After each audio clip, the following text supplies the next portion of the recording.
Cuando abrí por primera vez la cortina metálica de la tiendita de mi tía Chayo, en Oaxaca, sentí que estaba levantando algo más que un negocio de abarrotes. El olor a azúcar, café molido y plátano maduro se mezclaba con el polvo fino que siempre deja la calle después de los camiones. A la derecha, junto a la báscula, había una libreta de pasta dura forrada con papel contact floreado. En el lomo decía Cuaderno de Fiados con una letra que reconocí de inmediato. Mi tía había muerto en julio y, por un acuerdo familiar, yo me quedaría unos meses a ordenar sus cosas y ver qué hacer con la tienda. Mis primos querían vender rápido. Yo no sabía todavía qué quería.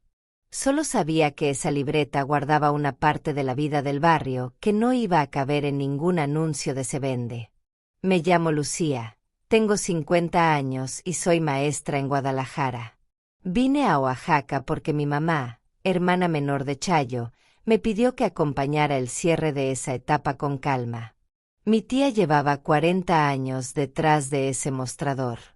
Sabía los nombres de los niños por sus galletas favoritas y recordaba qué días pasaba el camión del gas sin que nadie se lo dijera. La última vez que la vi con Salud me dijo, con esa forma suya de hacer que los asuntos complejos parecieran recetas, que la tienda no era solo un punto de venta, era un punto de reunión, y que el cuaderno de fiados era un mapa de confianza. Yo, que siempre tengo prisa por ordenar, pensé que lo más práctico sería liquidar deudas, cerrar inventario y tomar decisiones frías. Luego abrí la libreta y esa prisa se deshizo. Las primeras páginas eran de hace años. Al lado de cada nombre había rayas de colores diferentes, como si mi tía hubiera tenido un código secreto para distinguir montos pequeños, compras de último momento o deudas de emergencia. Leí apellidos de familias que ya no vivían en la colonia, anotaciones sobre pagos en especie, como 2 horas de albañilería o una reparación de bicicleta, y vi, de pronto, un nombre subrayado con doble línea, Cano, 4800. Resoplé, aunque no debía. Conocía ese apellido del edificio donde vivo en Guadalajara. Era una coincidencia, nada más, pero me dio risa nerviosa. Pasé la página y encontré algo que me detuvo. Mi tía había escrito una regla en el margen: no fiar sin fecha de corte, no fiar si hay enojo, confiar no es regalar. A media mañana llegó un proveedor con camión pequeño. Se presentó como Arturo, pero todos le decían Tito. Traía refrescos, botanas y varios paquetes de azúcar.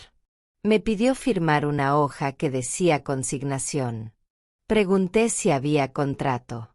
Dijo que con doña Chayo nunca hubo papeles formales, solo una lista de entradas y salidas que él llevaba en su libreta. Me pidió que confiara porque así trabajaban desde siempre. Le dije que confiaba, pero que iba a poner por escrito cada movimiento y que, hasta no revisar inventario, no aceptaría consignación. Hizo una mueca de fastidio elegante, como quien cree que una es exagerada. Me propuso dejarme productos a buen precio para que yo empezara con buen margen y luego veríamos lo demás. Me sostuve. Le compré lo necesario, con factura y transferencia. Su sonrisa cambió a algo más genuino. Entendí que, en ese mundo, la firmeza y la cortesía caminan juntas. El primer día de caja me lo pasé aprendiendo. Un niño pidió fiado un danonino para su hermana y me dijo que su mamá pagaba en la noche. Recordé la regla de mi tía y puse una fecha y una hora. La mamá llegó puntual con monedas exactas. Un albañil compró clavos y me preguntó si aceptaba pago con mano de obra. Le dije que primero quería saber qué necesitaba la tienda. Hizo un recorrido con la mirada y apuntó a una repisa vencida. Propuso enderezarla a cambio de 1 litro de aceite y 2 bolsas de pasta. Anoté el trato en el cuaderno y lo dejé trabajar. La repisa quedó firme. En la nota de fiados escribí pagado con plomada y paciencia. Me sentí parte de una tradición que ignoraba, pero que siempre estuvo ahí. En la noche, con la cortina abajo, Conté la caja y me senté a revisar con calma el cuaderno. Había deudas grandes y otras casi simbólicas. Vi un nombre que me hizo doler la garganta: Doña Petra, 2300. Ella cuidó a mi tía los últimos meses. Recordé a mi mamá diciendo que Petra había adelantado dinero de su pensión para comprar medicamentos cuando el seguro tardaba. En el margen, mi tía había escrito, con lápiz, considerar perdón por acompañamiento. Cerré la libreta y decidí que, antes de mover cualquier cifra, hablaría con la gente, mirándola a los ojos. A la mañana siguiente, antes de abrir, limpié el cristal del mostrador y ordené los frascos de dulces por colores. Puse una hoja en la puerta anunciando una tarde de cuentas claras el sábado, con café y pan. Escribí que no habría regaños ni humillaciones, que la idea era revisar juntos quién debía qué y cómo podíamos resolver. Firmé con mi nombre y añadí, sin pensar mucho, el lema que me vino de golpe: cuentas claras, barrio tranquilo. A las 11 llegó Tito, el proveedor, con otra oferta tentadora. Me dijo que podía dejarme un congelador en comodato si firmábamos que solo vendería su marca. Le agradecí y rechacé. Era un compromiso largo que podía limitar a quien viniera después. Tito dijo que la colonia estaba cambiando y que yo debería aprovechar el empuje. Yo contesté que a veces la prisa por crecer deja cicatrices difíciles de sanar. Ese mismo día llegó mi primo Toño. Venía con una carpeta y ese aire de vendedor que ha decidido que su destino es convencer. Me dijo que tenía un comprador para la tienda y que lo mejor era venderla en paquete, con mobiliario, inventario y clientela. Le pregunté cuánto tiempo llevaba negociando. Dijo que había platicado con Tito y con otros proveedores para estimar el valor. Sentí que mi estómago se apretaba.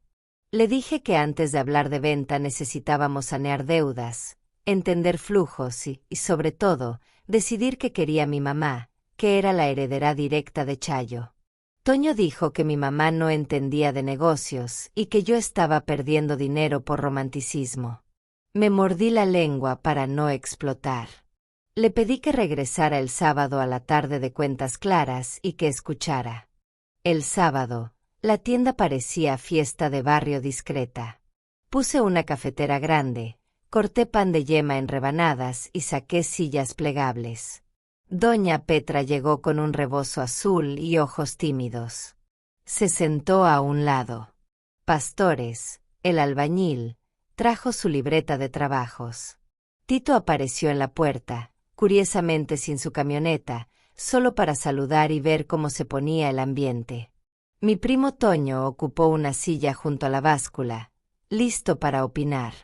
Abrí la reunión presentándome como la encargada temporal y dije que la libreta de fiados no era un arma, era una memoria.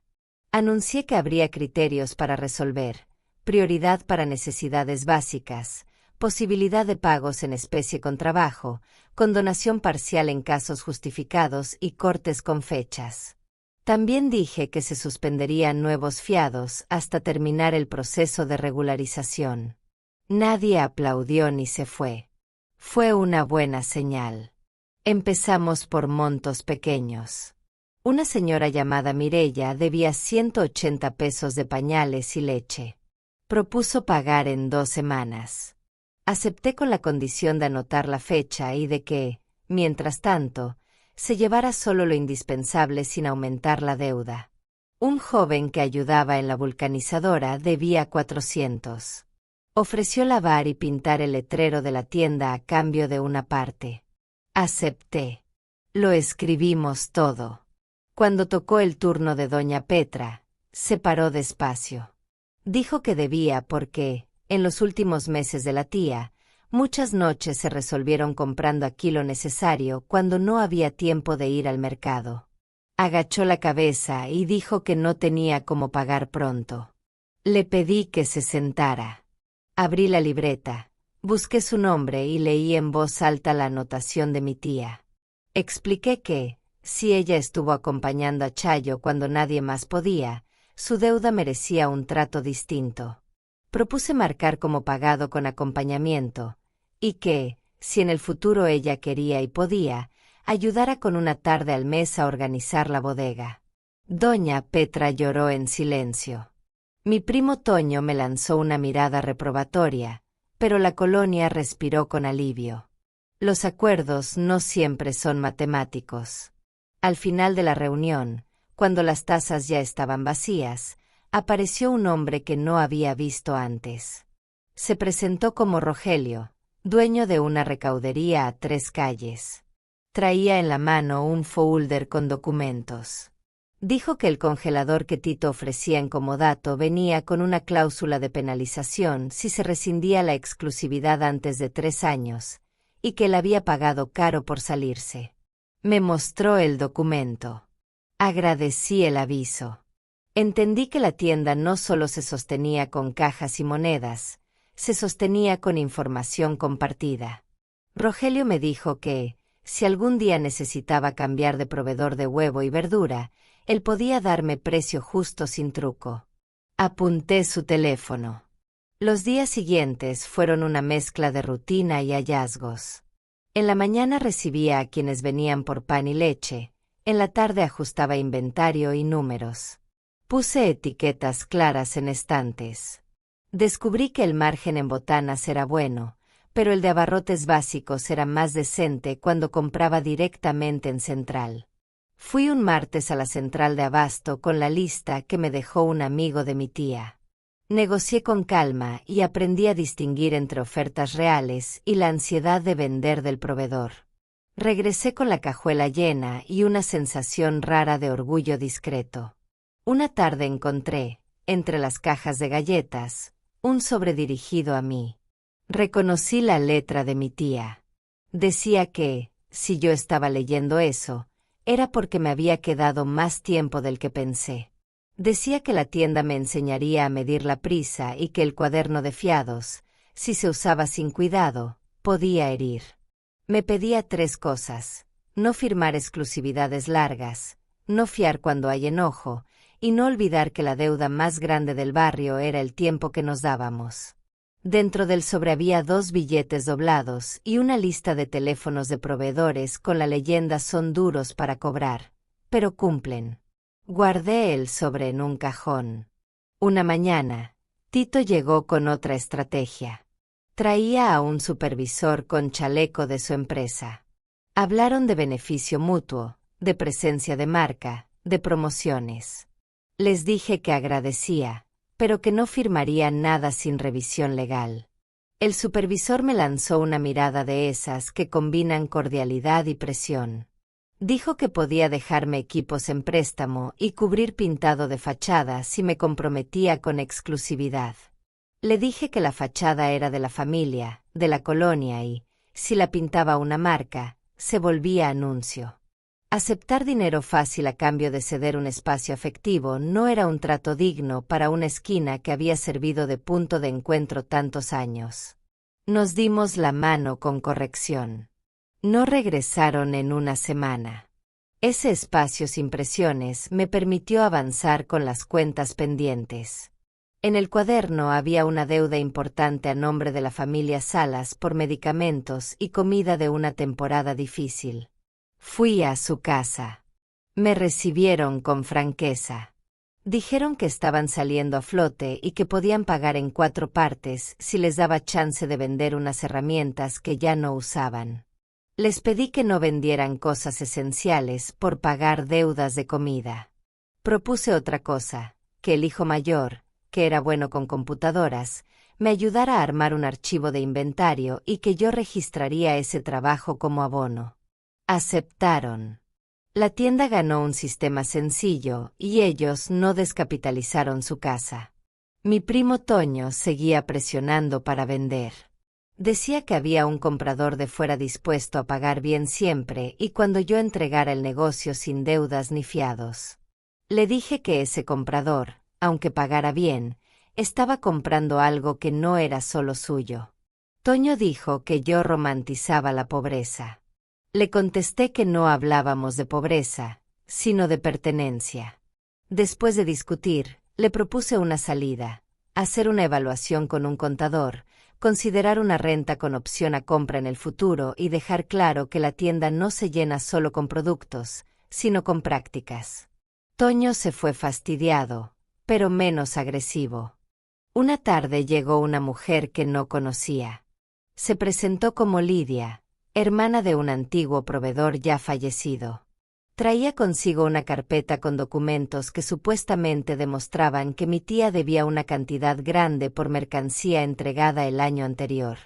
Al revisar las facturas, noté que las fechas no coincidían con los registros de entrada en las libretas de mi tía. Había artículos que no vendíamos. Le pedí que dejara copias y firmara de recibido. Lidia insistió en que, si no pagábamos, iniciaría acciones legales. Le dije que tenía todo el derecho de proceder, pero que yo contestaría con documentos. Mientras hablábamos, se asomó doña Petra. Lidia bajó la voz. No sé si por vergüenza o por estrategia. Me senté en la noche a comparar papeles. Encontré la pieza que faltaba, un remito con sello de otra tienda con dirección parecida. Al día siguiente llamé a Lidia y le mostré el hallazgo. Admitió que quizá había un error en la ruta. Nunca volvió a mencionar el cobro. Aprendí que a veces la amenaza se desarma con calma y una lupa. Pasó un mes. La tienda estaba más ordenada y el cuaderno de fiados había bajado su grosor. Quedaban casos complejos. Uno de ellos era el de Javier, un joven que vivía con su abuela. Su deuda era el acumulado de compras pequeñas de muchos meses. Javier se presentó con una propuesta emocionada. Él tocaba guitarra y podía ofrecer un pequeño concierto en la banqueta para juntar propinas y pagar una parte. Me dio ternura y miedo. Pensé que convertir la deuda en espectáculo podía incomodar. Le propuse otra cosa, que diera una tarde de música durante la próxima tarde de cuentas claras, sin convertirlo en acto de pena. Lo anunciamos como convivencia, no como colecta. La gente se reunió, trajo antojitos, bailó un poco, y al final Javier se acercó con un sobre. Tenía menos de lo que debía, pero más de lo que yo esperaba. Anoté el abono y sentí que algo había cambiado en el aire. El segundo mes llegó con la primera gran conversación sobre el destino de la tienda. Mi mamá decidió venir a Oaxaca para ver con sus propios ojos el movimiento. Caminó por los pasillos, tocó las latas, preguntó por la gente. Dijo que estaba orgullosa de que yo no hubiera soltado el hilo por la vía fácil. Propuso algo que no se me había ocurrido: transformar la mitad del local en una pequeña esquina de lectura con libros en préstamo, aprovechando que la tienda siempre había sido lugar de pausa. El barrio, dijo, quizá necesitaba tanto un kilo de arroz como una novela que alguien nunca habría comprado. La idea me encantó y me asustó. Le dije que sí, pero que primero termináramos de limpiar deudas y de fijar reglas. Un día, Tito regresó con otra actitud. Dijo que había escuchado que en la colonia hablaban bien de la tienda porque no aceptaba tratos turbios. Me ofreció precio especial si yo pagaba puntual y hacía pedidos de volumen razonable. Le dije que eso sí me interesaba. Firmamos un acuerdo simple, con cláusulas claras. Le pedí, además, que me presentara a otros pequeños proveedores no asociados a marcas grandes. Me conectó con una señora que hace galletas artesanales y con un señor que tuesta café en su casa. La tienda empezó a oler diferente, a mezcla de costumbre con novedad. Abrimos la esquina de lectura un sábado de lluvia suave. Un carpintero del barrio donó una tarima, Pastores colocó repisas, y los niños estrenaron cuadernos con sus nombres. Puse un letrero que decía «Lleva un libro, deja un libro», y ofrecí pequeñas lecturas en voz alta los jueves. Un grupo de adolescentes se acercó con curiosidad. Les pedí que recomendaran títulos. La tienda se volvió, poco a poco, un ambiente donde el tiempo no solo se mide por la fila del pan. Con todo y ese aire bonito, quedaba un asunto pesado: los números finales. Llevé la contabilidad con un contador recomendado por Rogelio. Cerramos un balance parcial. Toño quiso que eso significara, de inmediato, poner precio de venta. Mi mamá propuso una alternativa: rentar la tienda a una pareja del barrio que había trabajado en abarrotes toda su vida, con un contrato que incluyera la esquina de lectura como obligación de continuidad y un capítulo sobre el cuaderno de fiados, prohibiendo su uso sin reglas claras. La pareja, Ernesto y Leti, aceptó emocionada. Nos tomamos una semana para redactar el contrato con paciencia. Antes de firmar, quise cerrar mis pendientes morales. Faltaba hablar con un hombre de quien todo el mundo decía cosas feas. Le llamaban el Güero y su nombre estaba en la libreta con deuda alta y rayas rojas. Me recibió con cara dura. Dijo que mi tía le fiaba porque él cumplía. Revisamos montos. Había abonos que no estaban en la libreta. Me mostró recibos sueltos con la firma de un antiguo ayudante de la tienda. Identifiqué la letra. Fui al cuarto del fondo y encontré una segunda libreta con notas de ese ayudante, que había salido mal. Cruzamos datos. Tenía razón el Güero en una parte. Ajusté la cifra. El resto lo propuso pagar con trabajo de albañilería y un lote de pintura que le había sobrado. Acepté. Pintó la fachada sin logos, con color crema y una franja azul discreta. Su gesto cambió. Cuando terminó, me estrechó la mano con una dignidad sin adornos que me conmovió. El último día de mi gestión, organizamos una tercera tarde de cuentas claras, esta vez más como celebración que como ajuste. Doña Petra trajo atole, Javier tocó 2 canciones nuevas, los Alas mostraron el archivo de inventario que el hijo mayor armó, Rogelio trajo jitomates a buen precio para que la gente se llevara a casa. Tito, que empezó como vendedor insistente, llegó como proveedor aliado y trajo vasos Campbell's para el atole. Mi primo Toño asistió y, para mi sorpresa, agradeció al barrio la paciencia. Dijo que vender ya no le urgía tanto porque había comprendido que la tienda valía por lo que pasaba dentro.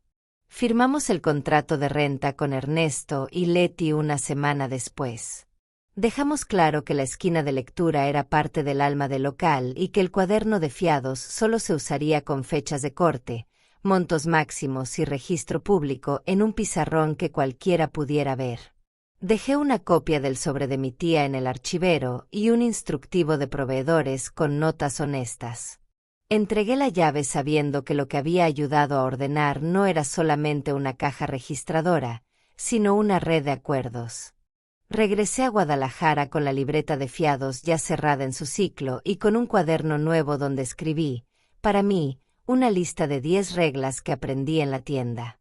No son leyes, son recordatorios. Preguntar antes de suponer, escribir antes de firmar, escuchar antes de decidir, no humillar para cobrar, no prometer para salir del paso, pedir ayuda cuando la emoción nubla los números, cuidar el espacio como se cuida la voz, rechazar el dinero que te pide la dignidad a cambio, agradecer los avisos y celebrar los cierres.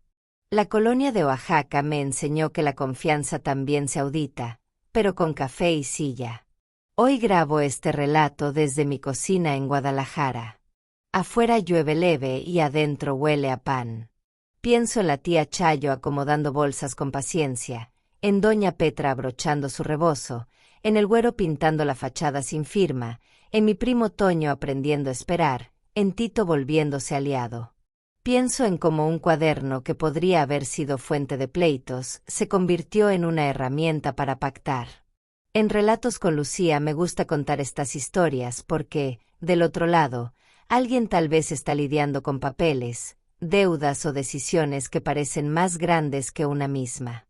Si estás en esa, te deseo una libreta clara, una mesa con café, alguien que toque guitarra de fondo y la certeza de que, con reglas y respeto, las cuentas no se llevan el cariño. Gracias por escuchar. ¿Tú qué harías con un cuaderno de fiados que te heredan junto con una tienda que huele a infancia y responsabilidad?